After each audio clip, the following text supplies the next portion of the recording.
Sanamente es una coproducción de CNN Chile con Fundación Rasmus y Grupo CAP.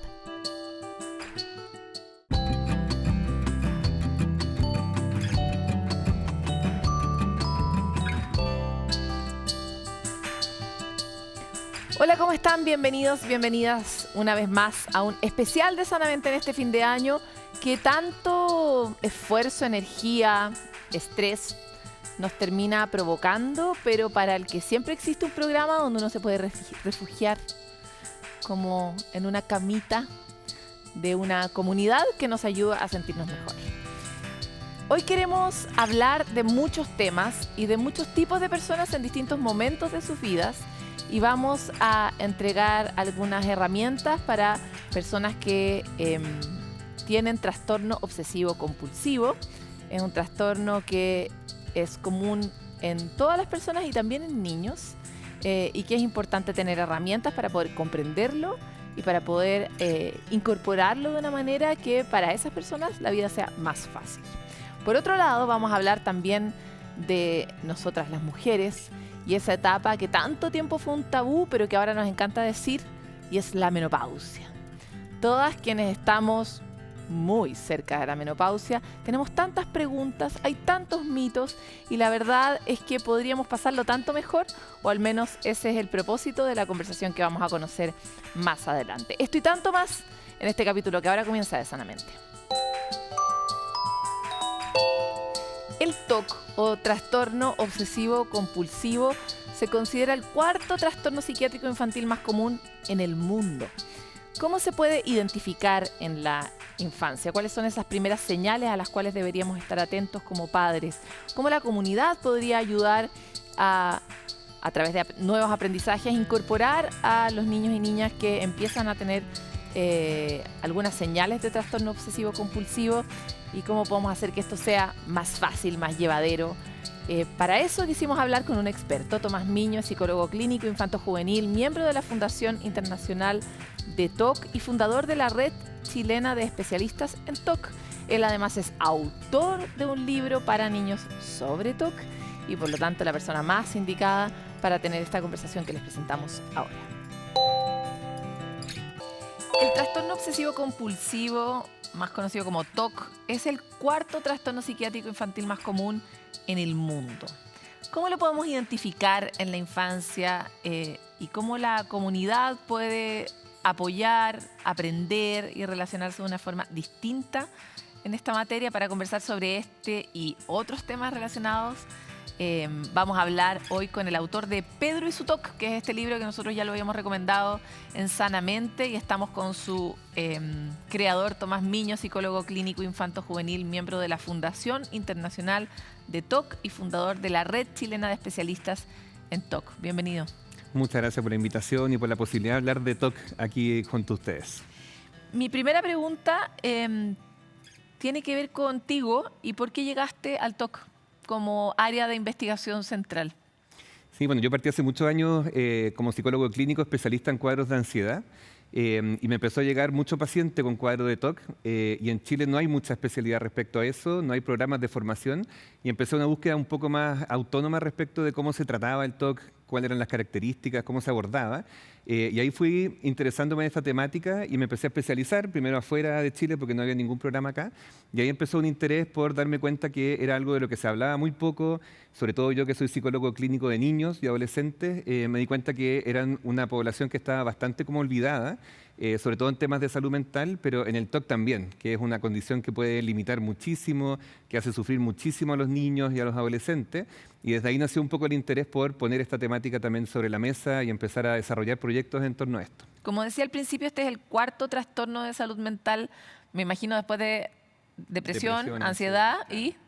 Lo otro, bueno, deben ser algunas temáticas más relacionadas con temas de consumo, de sustancias, pero efectivamente el tema del TOC es uno bien frecuente. Es bien prevalente. Es muy prevalente, sí. Ya, ¿y es prevalente de igual manera en niños chicos y en niños más grandes?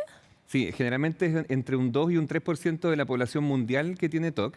Se han hecho hartos estudios para ver si es que en niños, adolescentes o adultos se da como distinto. ¿Alguna diferencia? Pero en general se da más o menos similar. Esa es como una de las cosas que se ha visto tanto en hombres como en mujeres, también se da de manera similar, pero se puede dar desde muy temprana edad. Eso sí es importante mencionarlo, se puede dar de los 6, 7 años, y cuando eso sucede probablemente tenga una carga genética mucho mayor también. Y por Ya, eso se ve esa ¿es un característica. trastorno que se transmite genéticamente? Exactamente, una de las principales hipótesis que hasta ahora se manejan, porque no se sabe como a ciencia cierta todavía como el origen del TOC, las principales hipótesis es que tiene un origen genético, que se puede heredar. Las otras hipótesis tienen que ver con temas cerebrales, etcétera, o temas traumáticos, pero la principal tiene que ver con que esto se puede heredar. Oye, ¿y qué tipo de señales puedo identificar yo en mi hijo, en mi hija desde los 6 años que podrían darme una pista de que tal vez tiene TOC? Esa es una muy buena pregunta, porque efectivamente los niños más chiquititos también tienen conductas compulsivas. A veces les gusta, no sé, saltar las líneas de la vereda o ordenar sus juguetitos de cierta manera. O hacer torres, o ver torres, 500 veces la misma o película. escuchar el mismo cuento 1000 veces. Entonces, efectivamente, esas características son características esperables de la edad. ¿Ya? Obviamente es importante no patologizar todo, pero efectivamente en el caso del TOC infantil, una principal característica tiene que ver con la angustia, ¿ya? Y eso, un niño, por ejemplo, que está ordenando sus juguetitos y uno se los pasa a llevar o se le caen, y él es capaz de ordenarlos de nuevo y seguir jugando, es distinto a un niño que lo ordena de manera sistemática, yo se lo desordeno, y la angustia que siente por dentro es gigante, porque tiene la rigidez del TOC, de que tengo que hacer las cosas de cierta manera, que no lo puedo mover de donde lo dejé, entonces ya no es algo lúdico, sino que empieza a ser algo mucho más angustioso. Y esa es una característica principal de los cuadros obsesivos, que están muy cargados de angustia, que es diferente a un niño que puede estar preocupado tal vez, o más ansioso, pero acá hay una característica muy potente de angustia. Te puede sonar precaria mi pregunta, pero ¿cómo uno identifica la angustia? Porque tal vez la angustia, sobre todo en la conciencia, es algo que uno describe a medida que tiene un poco esa experiencia y, por lo menos en mi registro, es un registro bien de joven y adulta, no de chica. Entonces, ¿cómo yo identifico la angustia en otro y en este caso mi hijo o mi hija? Sí, ese es un gran tema. De hecho, en el libro también lo ponemos, como cómo los niños van descubriendo estas palabras que a veces los adultos usamos como angustia, ansiedad. Principalmente es una sensación de llanto frecuente, dificultades para dormir, puede afectarse el ánimo, puede afectarse la alimentación. La angustia efectivamente invade casi todos los aspectos de la vida de los niños. Pueden aparecer temores, afecta el tema escolar. La verdad que interfiere en muchos aspectos porque es un niño que no está tranquilo, que lo está pasando mal, que está con pensamientos angustiosos o que lo está pasando muy, digamos, difícil en su día a día. Esa característica nos puede llamar la atención de que lo esté como pasando realmente mal, digamos. Efectivamente, cuando los niños son chicos, hacen cosas de manera repetida en una cierta etapa. ¿De qué edad en adelante esa repetición ya es una alarma más concreta de que es TOC? Sí. Generalmente desde los 8, 9, 10 uno ya puede empezar a notar que es una característica de TOC. Antes de eso son características que uno puede estar pendiente, como que se sacan las pelucitas de los dedos o cosas así que uno dice, son etapas, digamos, que después se pasan. Pero cuando hay una rigidez muy marcada que se empieza a quedar pegada de los 7, 8 años, uno ya empieza a observar características de TOC, que ahí también sería bueno diferenciar lo que es el TOC, porque ahí tiene la característica obsesiva, por un lado, y la característica compulsiva, por otra. Las obsesiones son pensamientos, imágenes, recuerdos, sensaciones, etcétera, que se quedan pegados en la cabeza, que hacen sentir mucha angustia. La persona no quiere pensar en esas cosas, pero igual se le quedan pegadas en la cabeza. Y las compulsiones son las cosas que hacen para evitar estos malos pensamientos o para evitar que pasen cosas malas. Entonces, por ejemplo, si un niño siente que si no ordena su almohada de cierta manera, su mamá se puede morir, la obsesión sería la muerte de la mamá y la compulsión sería ordenar la almohada de cierta manera. Esos son como siempre dos criterios que siempre están presentes en el caso del TOC. Ya, cuando tú das ese ejemplo, suena como extremo, pero tú hablabas al inicio de que podía tener una condición genética o podía tener también una condición traumática. Sí. Claramente, si yo tengo un episodio traumático y después aparece la conducta, uno puede hacer la asociación. Pero, ¿qué característica, tienen alguna diferencia el grupo de TOC que son más genéticos respecto del grupo de TOC que son más bien de eventos traumáticos? Hay algunas diferencias respecto al origen, sobre todo al curso más crónico. O sea, efectivamente, si es un TOC que empezó a los 6, 7 años, probablemente como el TOC es una condición de salud mental que acompaña durante el curso de vida, es distinto a que se gatille, por ejemplo, mucha gente aumentaron los síntomas de TOC después de la pandemia, que fue un estresor, digamos, muy importante, y ahí aumentaron los síntomas. Claro, es distinto el curso de vida de que aparezca por un elemento traumático, cuando había una predisposición, obviamente, para generar síntomas, a los 30, 40, 50, a ver, digamos, estar con TOC desde desde los 6 años en adelante. Va a tener que ver con el criterio más temporal, pero en términos de definición del cuadro clínico es muy similar, entre si es genético o tiene alguna otra hipótesis como digamos, de origen, digamos, en ese sentido. Ahora quisiera llevarte, nosotros aquí tuvimos la oportunidad de entrevistar a un investigador que hace un estudio justamente genético en América, y este es un estudio que tú también haces acá para este territorio, y quisiera comprender mejor qué es lo que hasta ahora se sabe, qué se ve a escala genética que podría estar relacionado con el trastorno. Sí, efectivamente, una investigación que está liderando el doctor Eric Storch, que fue el que ustedes entrevistaron. Acá en Chile estoy yo también como director principal del estudio junto a otros profesionales. Y lo que estamos justamente evaluando es cuál es la característica genética del TOC en población latina. Porque todos los estudios con los que uno estudió o los estudios que uno usa como referencia para las investigaciones son todos de Estados Unidos, de Europa, etcétera. Entonces, este es el único y primer estudio que existe, por eso es tan importante, en donde estamos recabrando información de todos los países de Latinoamérica, ¿ya? Y lo que estamos haciendo con eso es, aparte de aplicar varios cuestionarios a los participantes, extraer muestras de saliva, ¿ya? Y esa es la que se está analizando justamente para hacer el seguimiento genético del TOC. Es una de las principales hipótesis, y hasta ahí se sabe que si tu mamá, papá, tío, abuelo, las primeras generaciones tienen TOC, efectivamente la probabilidad de que eso se herede es muy alta. No es siempre 100% así, pero hay una probabilidad más alta. Eso es lo que se dice respecto de los estudios de afuera. Entonces queremos ver efectivamente qué pasa en población latinoamericana, si efectivamente la herencia es igual de marcada o no que lo que se ha estudiado en los países, digamos, fuera de Latinoamérica.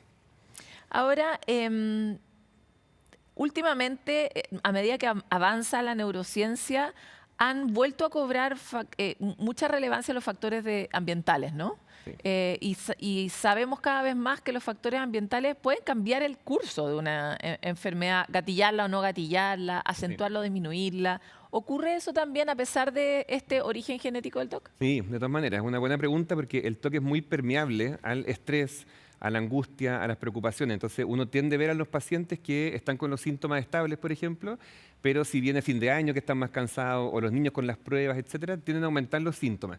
Por eso te mencionaba lo de la pandemia, porque esa fue un gatillante que a todos nos afectó, que a todos nos puso más ansiosos, que a todos nos apareció el tema de la muerte, ¿no es cierto?, la angustia, etcétera, y que finalmente ese gatillante ambiental efectivamente puede, no es que gatille el TOC, en términos de que si nunca estuvo va a estar por eso, pero puede haber una predisposición, por ejemplo, a la base más ansiosa, o que había algún componente obsesivo que con el evento traumático o ambiental, en el fondo eso aparece con mayor fuerza. Pero efectivamente es muy permeable. Hiciste una corrección y dijiste, no es que lo gatille, o sea, no es, porque hay otros trastornos de salud mental que sí se pueden gatillar. Exacto. Eventos psicóticos, por ejemplo, y a propósito de cuestiones que uno... Y puedes tener esa posibilidad a lo largo de tu vida incluso, exacto, o cuando eres más joven. En este caso, si uno no tiene el factor genético, ¿no se te va a gatillar en ninguna condición? No debería gatillarse, claro, efectivamente, eso es lo que se está estudiando, algunos casos de TOC que no tengan ninguna carga genética hereditaria o ambiental. Hay otras hipótesis que tienen que ver con, por ejemplo, la baja de serotonina del cerebro, que a veces puede ser que el cerebro esté funcionando de manera distinta y eso genera efectivamente cuadros más obsesivos. Pero efectivamente que se genere un cuadro de TOC así como diagnóstico de TOC, si es que no había ningún antecedente previo y aparezca como de la nada, eso claro, es más difícil y eso es como justamente lo que se está estudiando. Porque hay casos en los que uno hace la historia familiar y no hay ninguna herencia genética. Entonces ahí uno pone a investigar, ¿no es cierto? Y es lo que estamos tratando de investigar también en otro tipo de investigaciones, desde dónde nace, si es un tema del cerebro, si es un tema de hormonal, químico, desde dónde nace el origen cuando no hay una historia genética atrás, que es como muy interesante también poder pesquisarlo. Y por otro lado, los cerebros que están más expuestos a cortisol, en el fondo, ¿hay una relación entre, por ejemplo, la hormona del estrés, el cortisol, o la utilización del cerebro más reptil y el desarrollo de este tipo de trastornos? Sí, sin duda. De hecho, el TOC es un cuadro que si uno lo mira evolutivamente, yéndose como bien atrás, uno pensaría que es un cuadro que viene desde los inicios del ser humano, porque efectivamente el cerebro tiene la función de cuidarnos también, como frente al estrés, las preocupaciones, las amenazas, los peligros. Y efectivamente eso hizo Esto es como aumentado, exacto, ¿no? ¿no es cierto? Y que hizo que la especie humana sobreviviera, porque en el fondo si había un mamut o algo que me iba a atacar, como que tenía que estar en posición de defenderme, y lo hacía estar más alerta, lo hacía estar más preocupado, lo hacía estar más minucioso, ¿no es cierto? Con ciertas conductas como más compulsivas. Pero cuando empezó a avanzar, ¿no es cierto?, la etapa del ser humano, hay ciertas cosas que se fueron quedando como pegadas en este cerebro más primitivo. Y ahora, claro, no es el león que nos va a atacar, pero ahora son los pensamientos, son las imágenes y el cerebro funciona de la misma manera. Ese pensamiento angustioso del TOC lo considera como si fuera realmente un El león mamut. que te va... Claro, el mismo angustia. Y ahí se eleva el cortisol, ¿no es cierto? Empieza todo el cerebro de respuesta, de lucha, huida, ¿no es cierto? Todos esos mecanismos que tiene el cerebro para proteger, ¿no? Y justamente en el TOC es bien complejo porque es algo que está en la cabeza, ¿no es cierto?, de las personas y que efectivamente uno trata de mostrarle que los pensamientos son pensamientos, que no tienen poder para hacerte daño y todo, pero el cerebro los codifica como si fueran realmente amenazantes. Y esa es la parte difícil del TOC. Últimamente hay toda una línea de desarrollo de la comprensión de la salud mental también desde una perspectiva epidemiológica, ¿no? También Sí. entendiendo cómo los clanes humanos se van encadenando y desde ese punto de vista cuando tú recibes a un niño con TOC, me imagino, inevitablemente vas a mirar a los padres, cómo Claro. vive ese niño. Y puede que la mamá no tenga TOC o el papá no tenga TOC, pero puede que sean personas, por ejemplo, súper alteradas o que sean personas que están siempre como tratando de que las cosas ocurran, etcétera. Entonces me encantaría hablar sobre eso otro, porque cuando uno es padre, y nadie nace con ningún manual de paternidad, e identifica que su hijo tiene algo, es súper valioso ese gatillo que uno sí puede mover. O sea, que Sí. lo que uno puede cambiar para ayudar al hijo es como una esperanza, ¿no? Sí. Entonces cuéntame un poco cómo trabajas con los padres cuando ves que hay ciertas cosas de entorno que podrían mejorar el resultado. Sí, eso es súper importante. De hecho, las investigaciones avalan lo que tú dices, porque efectivamente cuando uno trabaja el TOC a nivel familiar, o sea, incluyendo a los papás, a los hermanos, bueno, y cualquier condición de salud mental, la efectividad de la terapia aumenta hasta un 80-90%, porque efectivamente el niño no vive solo, vive en su contexto familiar, ese niño, esa niña, ese adolescente, en un contexto familiar que puede tener ciertas características, que puede tener un estilo de crianza de ciertas características también. Pueden ser papás que también no tengan un TOC, pero tengan una personalidad obsesiva, por ejemplo, que son más rígidos, más centrados en el éxito o en las notas o en las cosas así. Y eso, claro, va moldeando un poquito esa personalidad del niño desde chiquitito, que si además tiene un poco esta predisposición más ansiosa o más obsesiva, hay un factor de riesgo, obviamente, que hay que estar mucho más pendiente de observar.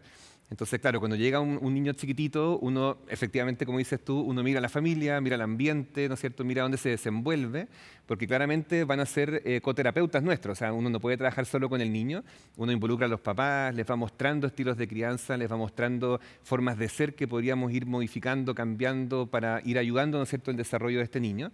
Pero es bien interesante porque cuando uno los involucra en la familia, ¿no es cierto?, en la terapia, que es un rol bien directo, uno les pide ciertas cosas como bien puntuales que estén atentos, que puedan orientar, intervenir, los niños también se van sintiendo más entendidos, van sintiéndose más comprendidos, como que la empatía empieza a aumentar, ya no nos miran como el bicho raro, ¿no es cierto?, sino que se van dando cuenta que es el TOC, que tiene tratamiento, que puedo estar mejor. Y nosotros enfatizamos mucho con los niños chiquititos que el TOC no es la identidad, nadie es su diagnóstico de salud mental. Nosotros trabajamos mucho en eso, que ellos no son su TOC, ellos son personas con intereses, con gustos, con talentos, con virtudes, y que dentro de eso además tienen un TOC. Tienen un Como que trastorno, tratamos de claro. que no hagan de su identidad el diagnóstico de salud mental. Y eso también lo trabajamos con las familias, que lo dejen de mirar como el niño enfermo o el niño con dificultades o el niño distinto, que también lo trabajamos en los colegios, eso mismo, que también hay todo un rol ahí como de despatologizar un poco eso y entender que somos todos distintos, que todos somos personas, que todos tenemos dificultades. Entonces, claro, el rol familiar es clave y eso a veces nos toca con los hermanos, con toda la familia ampliada también.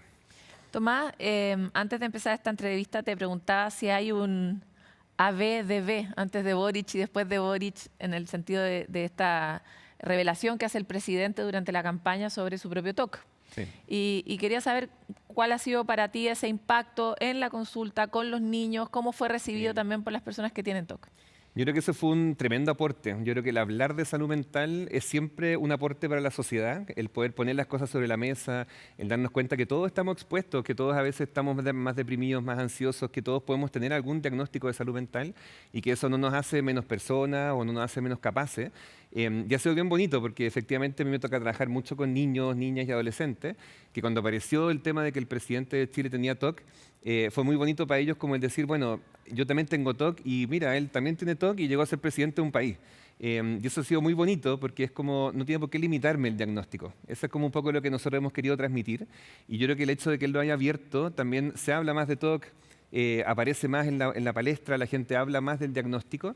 También por otro lado aparece, ¿no es cierto?, lo que es muy típico de ciertas sociedades, digamos, que es como la burla respecto a eso, el estigma respecto a eso, el mostrar el síntoma como algo de lo que me puedo reír, que también es algo que nosotros tratamos de trabajar mucho en esta iniciativa que tenemos, que es Hablemos de TOC.cl, de sacar ese estigma que tiene encargada la salud mental y sobre todo el TOC, ¿ya? Porque se habla mucho del TOC, de que yo soy tan TOC porque me gusta ordenar, o yo soy tan TOC, o burlarse de las conductas de la gente con TOC. Sí, pero uno muchas veces dice eso, no es mala, Claro, sino claro. como una forma de describirse uno mismo. Exacto. Y sin embargo igual es agresivo. Claro, porque además es como, claro, cuando dice como soy tan bipolar porque cambio mucho, finalmente, claro, son diagnósticos de salud mental que son complejos, porque en el fondo cuando alguien dice me encanta ordenar, por eso soy tan TOC, la gente con TOC no disfruta de eso. Esa es como la Claro. principal característica. Si a ti te gusta limpiar y ordenar, es que no es un TOC, porque la gente con TOC sufre por esto, se angustia, lo que más quisiera es no tener TOC. Entonces también es como ciertas sutilezas del lenguaje, pero yo creo que ha sido una buena oportunidad de que podamos normalizar la salud mental desde distintas personas, digamos, y darnos cuenta que tener un diagnóstico de salud mental no nos limita. Podemos hacer nuestros sueños, podemos seguir nuestra vida, que es también lo que uno les muestra a los niños cuando son chiquititos, que a veces ven muy coartada su vida por el TOC, del ir al colegio, poder juntarse en la casa de los amigos. Uno les muestra que hay vida más allá del diagnóstico también. Y ahí quisiera, para cerrar, hablar de eso en particular. Tú decías que cuando uno trabaja con las familias mejora hasta en un 80% el resultado final de la terapia y que ellos se sienten muy aliviados. Desglosa un poco esa sensación, pues yo creo que no hay nada más importante para un padre o una madre o para una persona que saber que tiene acceso al alivio y que la vida puede ser mucho mejor. Como cuéntanos Sí. un poco cómo florecen esas personas. Sí, de todas maneras. Y sobre todo cuando saben el diagnóstico, porque los niños habitualmente lo que más me dicen es como, yo pensé que estaba loco, que me estaba volviendo loco, que era el único que pensaba estas cosas, que me da vergüenza que alguien supiera lo que yo estaba haciendo, entonces lo escondía.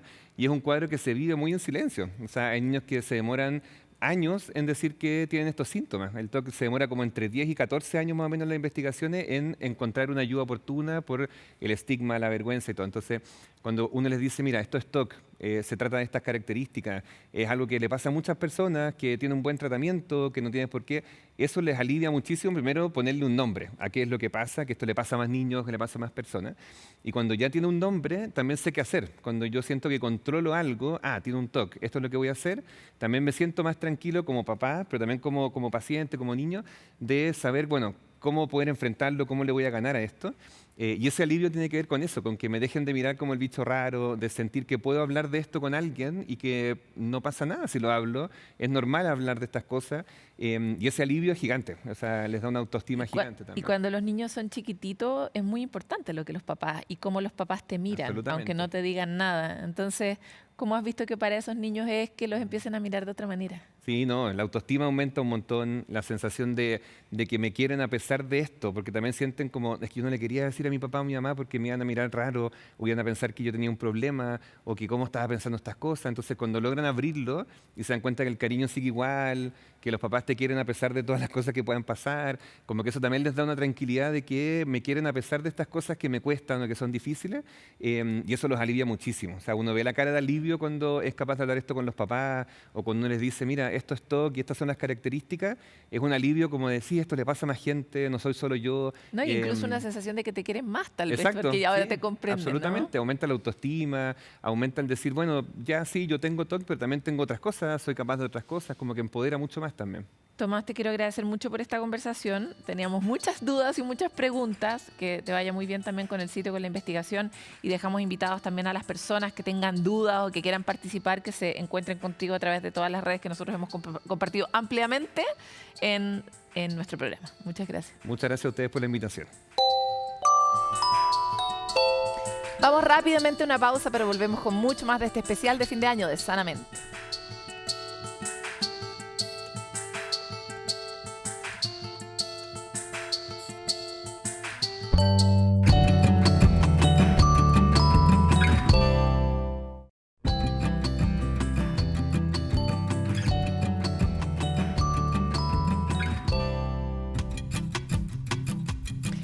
Las emociones nos acompañan en la vida, pero algunas nos caen mejor que otras.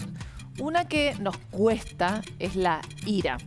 Parece que a veces incluso nos domina, nos atraviesa o nos nubla. Pero ¿cómo podríamos encontrar ciertas herramientas para manejarla? Magdalena Ochoa, fundadora de la organización Trascendental, nos enseña distintos ejercicios muy prácticos para poder abordar este sentimiento difícil pero necesario que es la ira en la siguiente cápsula.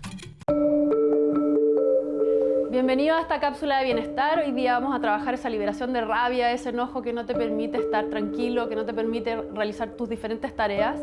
Es muy importante que sepas que la neurociencia ha podido medir que rabia es muy potente en tus manos, es muy potente en tus talones de los pies y es muy potente en garganta.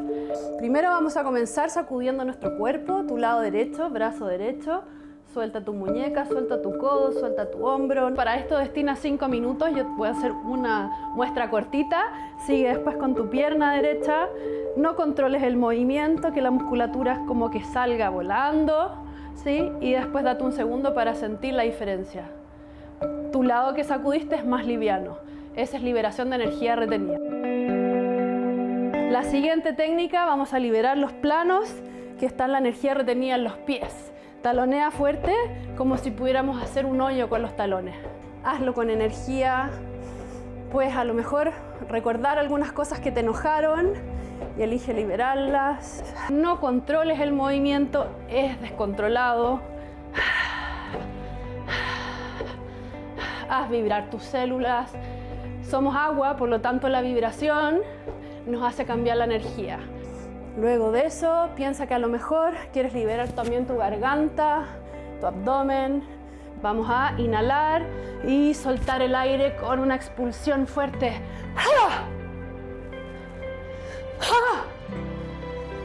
¡Ja! ¡Ja! Si te enojas, está bien. Vamos y ¡ja! ¡Ja! Vamos ahora a cerrar. Siempre que hagas rabia o enojo, termina con una respiración para la vuelta a la calma. Para ello te invito a que nos sentemos, siéntate cómodamente y vamos a ocupar una respiración con tus manos. Abdominalmente vamos a tratar de hacer como un globo, inflando nuestro abdomen y exhalando.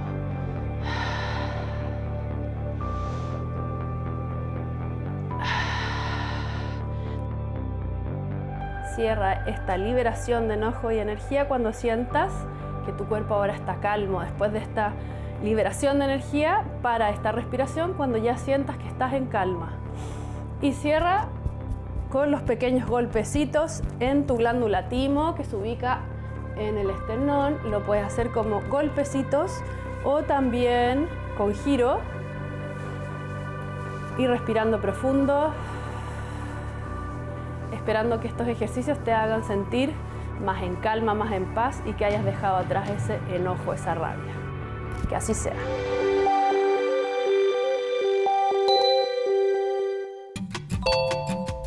El cortisol es conocida por ser la hormona que secretamos cuando estamos estresados. Y por lo mismo, cuando hablamos de cortisol, generalmente es algo negativo. Sin embargo, el cortisol es crítico para mantenernos vivos, es clave, tiene múltiples funciones. Ustedes saben que al final todo tiene un lado, un vaso lleno y un vaso vacío, ¿no? Pues hoy queremos hablar del vaso lleno del cortisol, por qué es vital y te lo explicamos en la siguiente animación. Estás caminando en la mañana y de repente un perro salta enfrente tuyo y ladra furiosamente. Tu cuerpo se pone en alerta, se te acelera el corazón y huyes de ahí sin saber cómo. ¿A quién le debes tu bienestar? Al temido cortisol. Popularmente conocido como la hormona del estrés, lo relacionamos normalmente con algo negativo. Pero la verdad es que es clave para nuestra vida. Tiene distintas funciones en los más diversos ámbitos. En el metabolismo, el sueño, el despertar, el sistema inmune y la inflamación. Y es globalmente conocido por ayudar al organismo a responder ante amenazas. Sin cortisol no podemos vivir, pero lo importante es mantenerlo en un nivel sano. Es fundamental que su secreción por estrés sea un pic ante la amenaza y no una constante, pues esta hormona es nuestra arma secreta para enfrentar la dificultad. Pero si lo usamos todo el tiempo, nos puede enfermar. ¿Cómo están tus niveles de cortisol? ¿Lo has pensado alguna vez? Tan importante que es entender que necesitamos de las cosas en una medida justa, en un cierto balance, en un equilibrio. y que las personas somos seres complejos, también lo son nuestras hormonas. Necesitamos sentir todas las emociones para poder también sentir que estamos vivos, y necesitamos tener una cierta cantidad de cortisol para estar vivo, pero no irnos al chancho como nos pasa mucho en la etapa actual, y finalmente enfermarnos de la cantidad de cortisol que estamos secretando. Queremos ir a una pausa en su justo medio, y volvemos con más de Sanamente.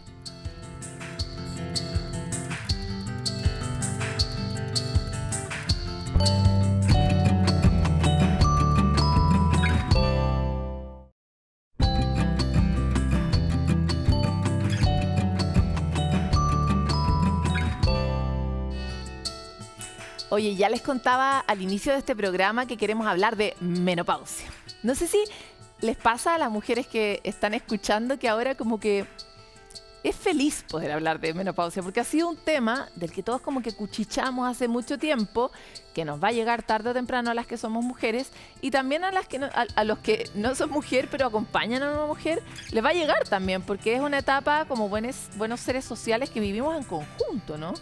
Por lo tanto, es demasiado importante que hombres y mujeres sepamos de menopausia, primero para que lo pasemos mejor todos, para que podamos abordar los síntomas y los efectos de manera temprana, para no echarnos la culpa siempre de la manera en la que estamos, para que no nos discriminen porque de repente nos cambia el ánimo, para comprender y abrazar esta biología compleja que tenemos los humanos. Montserrat Álvarez, periodista súper conocida, ahora se ha dedicado a este tema, acaba de lanzar y escribir un libro, y también es fundadora de la plataforma So Wise, junto a otras socias, creada por un equipo multidisciplinario de mujeres que busca justamente derribar los mitos en esta etapa de las mujeres y generar una comunidad que entregue datos, información, entrevistas y tanto más. Por eso queremos reflotar esta conversación tan importante que tuvimos durante la temporada 2024 y se las presento a continuación. Queremos hablar hoy día de menopausia. Es una conversación infrecuente entre las mujeres y también con nuestras parejas, con nuestros hijos. Es una sabiduría que hemos ido perdiendo con el tiempo. Tal vez comprender de una nueva manera esta etapa de la vida, cuáles son sus riquezas, cuáles son sus características, cómo podríamos enfrentarnos a la noticia de que estamos perimenopáusicas o ya menopáusicas, no como si fuera una tragedia. Con esta inspiración de botar mitos, de levantar nuevas ideas, es que se creó So Wise, una plataforma digital pensada para liberar y mejorar la experiencia de estas mujeres en la peri y menopausia, una comunidad que comparte información, entrevistas, artículos y también productos que puedan ser funcionales a tener una mejor etapa, ¿no? Este es un equipo de mujeres multidisciplinario en distintas etapas de sus propias perimenopausias y menopausias que nos invitan a conocer esta comunidad, y para profundizar en eso voy a estar con una que tal vez ustedes ubican, es la periodista Montserrat Álvarez. Muchas gracias por estar aquí. Paloma, gracias por invitarme a este ilustre programa que tanto me gusta. Oye, nos encanta tenerte acá porque efectivamente esta es una conversación que necesita embajadoras, ¿no? Embajadoras y embajadores, voy a decir. Muy debajo de la alfombra. Yo misma estoy entrando en una etapa donde muchas de mis amigas ya están en la perimenopausia, y efectivamente, como leía en entrevistas que te han hecho otras personas antes, estas son conversaciones como que uno tiene como cuchicheando con las amigas, ¿no? Ajá. Y sin embargo es la mitad de la población que va a vivir esta realidad, que le transforma la vida cotidiana y de la que sabemos poco. Sí, sabemos súper poco, y como dices tú, es súper importante saber ahora vivimos más y por tanto vamos a vivir un periodo muy largo de nuestra vida, quizás el más largo en menopausia, no en una etapa reproductiva. Y porque además la menopausia está asociada, y especialmente la perimenopausia, y ese es un tema interesante, a una gran cantidad de síntomas que van mucho más allá como del estereotípico bochorno, ¿no es cierto?, del estereotipado bochorno, y que tienen mucho más que ver también, además del bochorno, que para muchas mujeres es muy invalidante, especialmente como en el mundo del trabajo, pero tienen mucho que ver con, finalmente, la calidad de vida en cuanto a salud mental, fuertísimo y obviamente también a salud física, a bienestar físico. Pero cómo influye también este tema en lo que es la salud mental, en los estados de ánimo, en las ganas o no ganas de hacer cosas, es algo que cada vez me he ido convenciendo más, está muy asociado a la menopausia y que si eso se viera desde ese punto de vista se podría abordar de otra manera.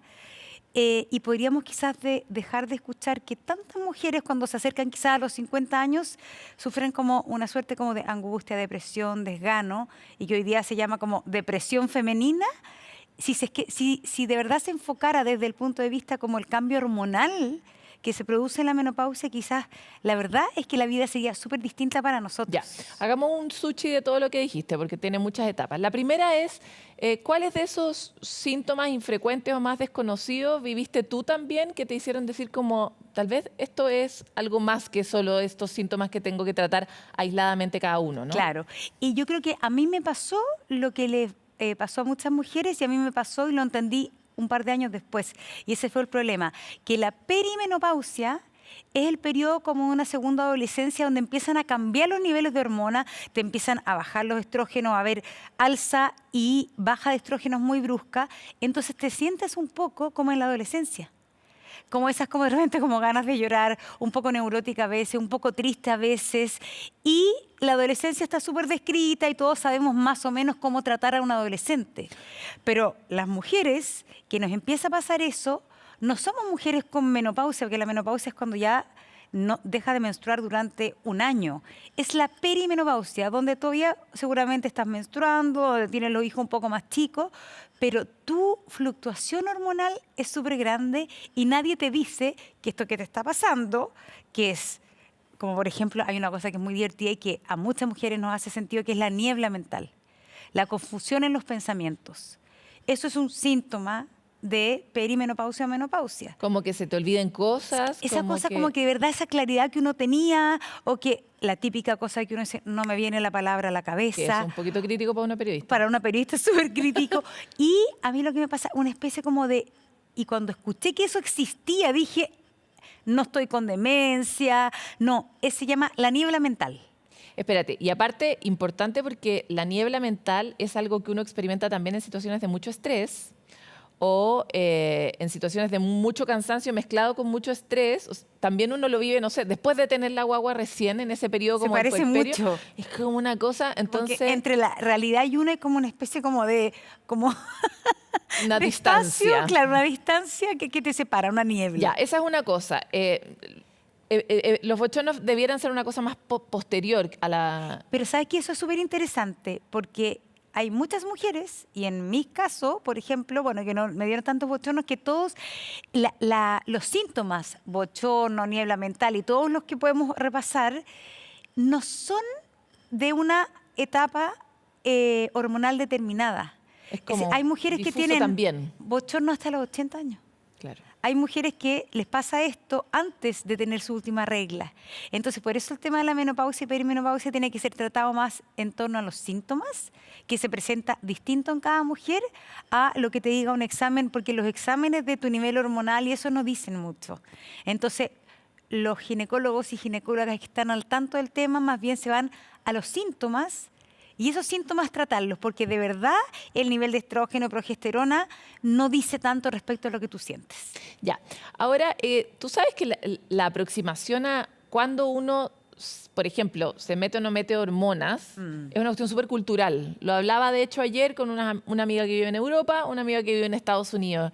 Y en Europa hay mucha resistencia, por ejemplo, a darte hormonas. Sin embargo, aquí es más prohormonal el tratamiento. ¿Cuál ha sido tu experiencia y cuál, si estuviéramos aquí en un colegio de muchas mujeres distintas compartiendo sabidurías, cuál sería tu recomendación en ese sentido? A ver, mi experiencia es que el tratamiento de reemplazo hormonal ha sido súper efectivo en mejorar algunas cosas de mi calidad de vida. Por ejemplo. Que tiene que ver con la energía.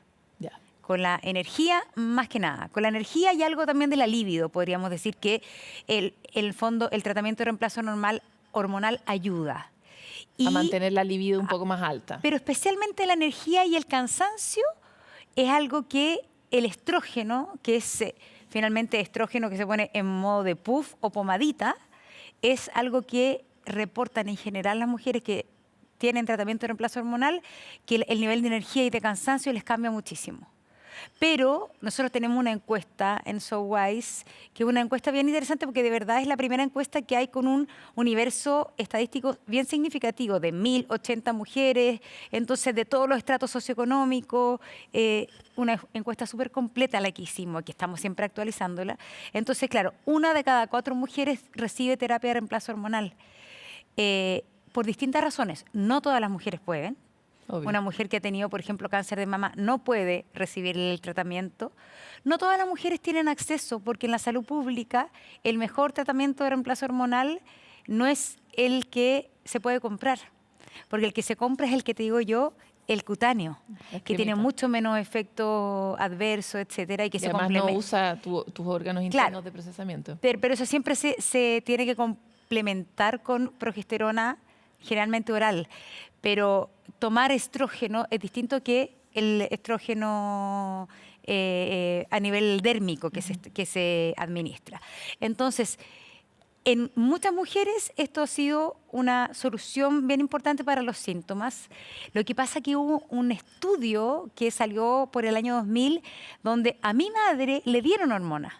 Eran hormonas un poco más fuertes porque, como te digo yo, eran estrógenos orales.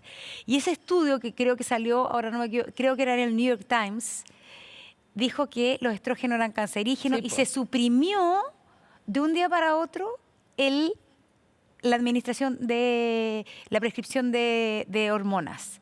Y ese estudio de inmediato fue rebatido, pero nunca tuvo la misma difusión. Entonces, hay doctores que todavía se quedaron mucho con ese estudio. Entonces, claro, en Estados Unidos quizás son más propensos a dar. En Chile hoy día hay mucha mayor propensión a dar, pero hay que hacerlo con supervisión médica, porque además que siempre tiene que ser con complemento, porque es decir, es un Claro, y set. si el cáncer de mama es una contraindicación, también hay que tener en cuenta el nivel de prevalencia en mujeres de cáncer de mama y por lo tanto ir comprobando ambas cosas, ¿no? Porque... Y también hay una cosa súper importante, hay mujeres que no quieren, porque no quieren finalmente de manera artificial ponerse una hormona. Y hay un montón de otra gama que es súper interesante, de productos, de suplementos que te ayudan a ir superando. O de prácticas. Por ejemplo, he visto cosas que tienen que ver con el mindfulness relacionadas. Obviamente. Es decir, mira, fuera del deseo, al final, más que la hormona, más que no sé qué, lo que mejor sirve para enfrentar la menopausia, aminorando los síntomas, es mucho ejercicio físico, entre ellas pesas, para prevenir osteoporosis, para no perder la capacidad muscular, etcétera, alimentación y horas de sueño. Bueno. Pero el problema que el fondo hoy día da un poco de rabia porque es la solución para todo. Tú tienes una depresión, te dicen que eso es lo primero. Es que es verdad. Y es verdad. Es verdad, porque Entonces, alguna vez perdimos la costumbre de cuidar el cuerpo, ¿no? Que es tan central en el destino final. Quisiera volver sobre esta plataforma que junto a otras mujeres has creado, que se llama SoWise. Me encantaría partir por saber por qué se llama SoWise. Es un nombre medio gringo, puedo decir, quizás muy lejano, pero la verdad es que fue un grupo de personas que lo habían meditado mucho, entonces un grupo de mujeres, y que hizo mucho sentido, que significa muy sabia o tan sabia, ¿no? En inglés, pero que era básicamente que fuera un hombre pegador, que no fuera demasiado como soy menopáusica o cosas que suenen, sino que fuera como empunchador.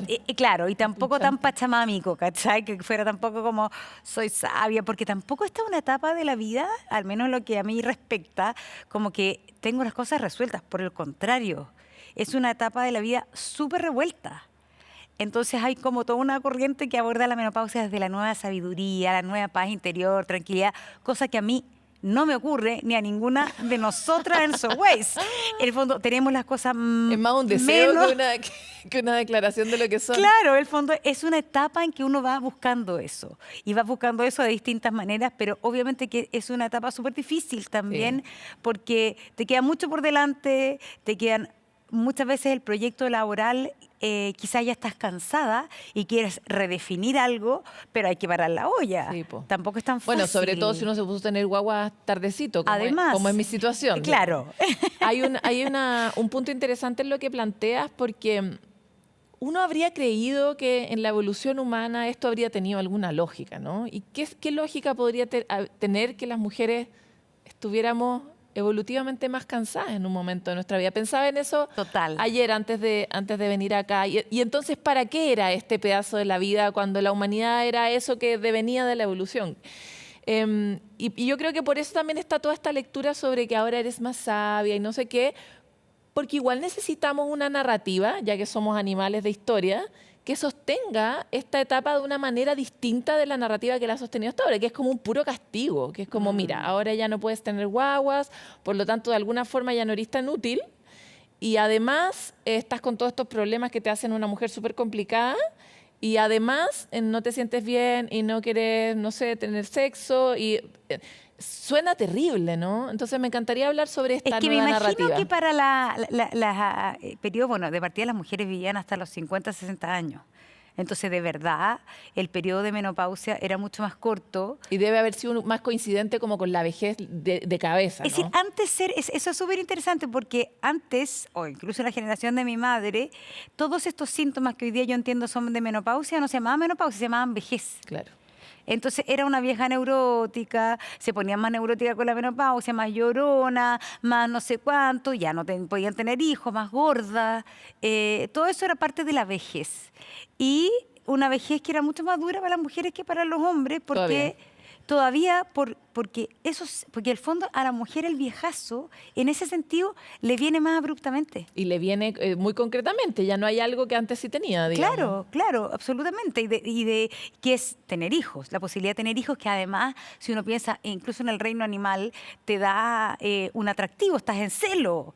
Entonces hoy día también psicológicamente para las mujeres, a pesar de que hay un porcentaje altísimo de mujeres que incluso hoy día no quieren tener hijos, pero también hoy día, de alguna manera, intuitivamente, instintivamente, sigue siendo la mujer la reproductora y cuando deja de serlo, tiene que encontrar su lugar en el mundo. Entonces yo, con lo que tú estabas diciendo, creo que, claro, se me imagino que antiguamente la mujer que ya terminaba su etapa reproductiva, que estaba en menopausia, quizás era la sabia de la tribu y se dedicaba a cuidar a los nietos.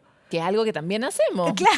No, es que estamos en un momento Pero yo creo que como también pasa que muchas mujeres en etapa de menopausia todavía crían a sus hijos, Sí. no a sus nietos, porque la maternidad se postergó. se ha retrasado. Entonces, mira, me están aquí hablando que tenemos que apurarnos, porque ya nos fuimos No volando. llegó la... Claro, nos llegó el corte. A todos nos llega un momento. Ya, pero quiero alcanzar a hablar de dos cosas. La primera es eso. ¿Cuál es, según tú, la nueva narrativa de esta etapa? A ver, esta etapa es una etapa que lo principal fuente de angustia es la falta de información. Entonces, que todos los síntomas que estoy hablando, que la terapia de reemplazo hormonal, que la no terapia, que el lubricante vaginal o que antidepresivos, que dan muchos, finalmente, si hay información, tú vas a poder entender mejor lo que te pasa. Y yo creo que la información y la conciencia es lo que más finalmente te ayuda a enfrentar a esta etapa sin tanta angustia y sin tanto desconocimiento de qué es lo que me pasa. Cualquier incertidumbre, en el fondo. Claro, entonces decir ya, esto es más o menos lo que me está pasando a esta edad y cómo lo asumo. Y yo creo que obviamente es un empoderamiento, es decir, la menopausia power, podríamos decir, es algo súper importante. Porque es, de verdad, es decir, a mí hace 5 años decir menopausia, yo me daba vergüenza, lo encontraba patético. De hecho, encontraba patético tener la menopausia, no quería que me ocurriera. Me sentía vieja, fea y poco sexy. Entonces, hoy día, poder hablar de la menopausia y no sentir que todos esos como atributos se derrumbaron es fundamental. Entonces, la menopausia hoy día es todo lo que tú quieres ser. Puede ser femenina, puede ser maternal o no, puede ser sexy o no, pero no es que todos esos atributos se derrumbaron de un día para otro cuando dejaste de ser una posibilidad de ser humano reproductor. Porque además uno sigue siendo posibilidad de cruza. Oye, un detalle que me parece importante es que también hay algo, es que la biología tiene una sabiduría. Entonces también dejamos este espacio abierto también para que nos compartan sus ideas respecto de, hay algo que se deja, pero hay algo una oportunidad que aparece, porque hay un espacio hay un nuevo espacio, ¿no? Sí. Entonces, ahí me encantaría entrar un poco en esta comunidad que ha generado. ¿Cuáles han sido las sorpresas que te encontraste sin haberlas buscado? Lo más maravilloso de So Wise ha sido justamente lo que tú dices, Paloma, de encontrarse con otras mujeres. El cuchicheo que tú hablabas, que uno sabía, oye, pero ¿qué me está pasando? Yo llegué a un momento en que todas mis comidas de amigas o juntas hablamos, no sé si esto lo que tengo es menopausia o no, ¿qué encontráis? ¿Hay que ponerse o no ponerse hormonas? Bueno, no ponerse, no, usar o no usar hormonas, etcétera. Entonces, para mí, el trabajo con mujeres sigue siendo una cosa muy reconfortante, muy estimulante, muy energizante. Entonces, encontrarse como mujeres, nuevamente, así como cuando uno tenía guagua y las amigas que tenían guagua eran tus maestras, porque para mí, yo pensaba en eso también, de verdad aprender a criar, el pediatra nunca me dijo lo que me dijo mi amiga que había tenido 3 guaguas. Es decir, el pediatra me dijo cosas horribles que mi amiga que había tenido 3 guaguas me dijo, no le puedes hacer caso. No, po. Entonces es lo mismo, porque encontrar a la ginecóloga o el ginecólogo que te entienda en esta etapa de la vida para mí también fue un camino súper difícil. Sí, po. Y ese camino y esa dificultad la suplieron las amigas. Entonces la información es fundamental. La y comunidad. yo creo y la comunidad es fundamental. Y por eso en So Wise hacemos esto que es comunidad, que es compartir testimonios, compartir información, sistematizar un montón de información. Entonces, Y separar las pajas del trigo de, mira, debiéramos tomar este tipo de cosas. La recomendación Claro. que uno le pide a la amiga, que al final te compráis lo que se Exacto. compró la amiga con Exacto. pura fe en la amiga, ¿no? Y ser súper cuidadoso porque si Con lo que se tú recomienda. quieres terapia de reemplazo hormonal tienes que ir a tu doctor, pero cuáles son hoy día las orientaciones, quiénes sí, quiénes no, lo encuentras en esta página. Súper. Después de eso también vendemos productos que tienen que ver con calidad de vida en cuanto a vida sexual, por ejemplo, que también hoy día hablar de lubricante o hidratante vaginal, yo no tenía idea lo que era y ahora sé cuál es la diferencia entre un hidratante, un lubricante y que no son productos médicos. Entonces hay una gama de cosas que con información se te hace más fácil tomar decisiones. Micro para cerrar. Me imagino que esta también ha sido una ruta con tu propia pareja. Y me encantaría Odia. Odia esta conversación. Es como mis niños, mamá, no quiero escuchar nunca más la palabra menopausia. Es que me imagino que estás pegada con el tema, pero lo digo porque creo que sería tan interesante que esto no sea... Como finalmente es algo que impacta la vida cotidiana de las personas y de las parejas, qué bonito sería que esta fuera una etapa que pudiéramos enfrentar conjuntamente. Sí, y yo creo que ahí hay un temazo, porque como adjetivo de vieja menopáusica es como muy de hombre. Sí, Mucho, esta menopausia, es como siempre como achacándole eso a los temas hormonales de las mujeres. Entonces me da risa porque nosotros grabamos un par de entrevistas ginecólogas con camarógrafo para So Wise y el camarógrafo, su asistente, quedaron fascinados, no podían creer de este mundo que se les abría. Universo. En el caso de mi pareja, odia la menopausia. Está hasta acá de escuchar que yo encuentro que todo lo explica la menopausia, pero yo creo que también para él ha sido un mundo, Sí, un por mundo supuesto. desconocido, absolutamente. Para todos, incluso también para mi hermana mayor y para mi madre, que no sabían que muchas de las cosas podían ser y tener que ver con el cambio hormonal. Totalmente. Oye, te voy a dejar invitar al tiro a una segunda parte de esta entrevista que obviamente no se maneras. agotó aquí. Muchas gracias y que sea No, un gracias a un ti, buen lugar Paloma, a para la CNN, comunidad. a Sanamente por darme este espacio. No, fantástico. Invitarlas también a ser parte de la comunidad, a responder la encuesta. Yo que ya es la muy bonita. recomendé. Así somos las mujeres, que eso es lo bueno que tenemos, que como que nos subimos rápido al trencito. Así que muchas gracias. Muchas gracias. Oye, dejo igual puesta la conversación para los hombres. Este programa es un programa que se ve mucho en pareja. Entonces, está bueno compartir esta carga también, no solo la otra carga mental, sino la de hacerse cargo de las cosas. Uno se preocupa de que él vaya a hacerse el chequeo, bueno, lo mismo, ¿no? Acompañarse en estas etapas que cuando se viven en pareja se viven mejor. Bueno, se termina nuestro programa especial en estas fechas tan significativas como son la Navidad y el Año Nuevo. El fin de año se vuelve un tema para muchos de nosotros. Hay quienes tienen la posibilidad de estar acompañados de su familia. A veces esa familia les cae bien, a veces les cae pésimo. Hay quienes están más bien solos y están fantásticamente felices de estar solos, o están aburridos, o se sienten efectivamente solos. Para todos ustedes, Sanamente siempre está disponible a través de todas las plataformas, en nuestro canal de YouTube, donde están todas nuestras entrevistas de todas las temporadas anteriores, pero además está disponible nuestro evento Sanar para Vivir, en el que muchos de ustedes estuvieron acompañándonos de manera online, otros de manera presencial. En ese evento pudimos traer a 4 speakers que pudieran hablar sobre el ciclo de vida y herramientas para cada etapa. La etapa de la infancia y la adolescencia, cómo podríamos mirarlo de una manera distinta, los vínculos de pareja, cómo podríamos abordarlos con nuevas herramientas, cómo mejorar los espacios del trabajo que son tan relevantes en nuestra vida cotidiana y también cómo abordar el trauma. Junto a Fundación Rasmus, Grupo CAP y H pudimos hacer este evento con la mayor voluntad de que todos ustedes puedan disfrutar de los contenidos que durante el año promovemos a través de Sanamente, y con la total convicción de que mientras más seamos los que pongamos atención a la salud mental y al bienestar, a las herramientas y a los datos que la neurociencia nos está entregando, mejor podemos estar todos juntos y mejor funcionará también nuestra sociedad.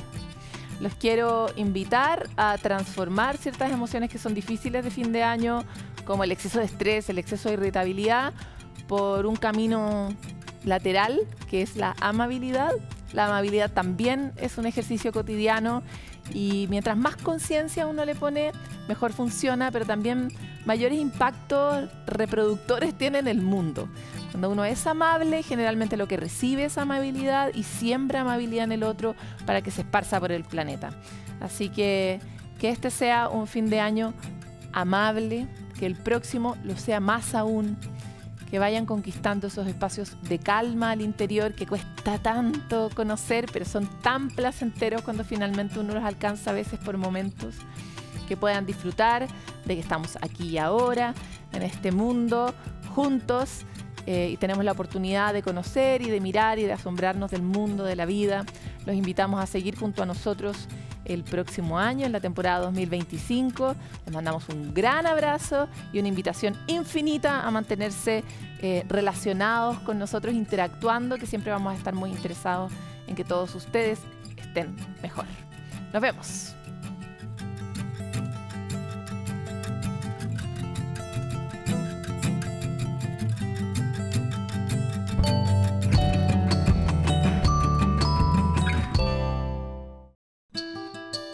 Sanamente es una coproducción de CNN Chile con Fundación Rasmus y Grupo CAP.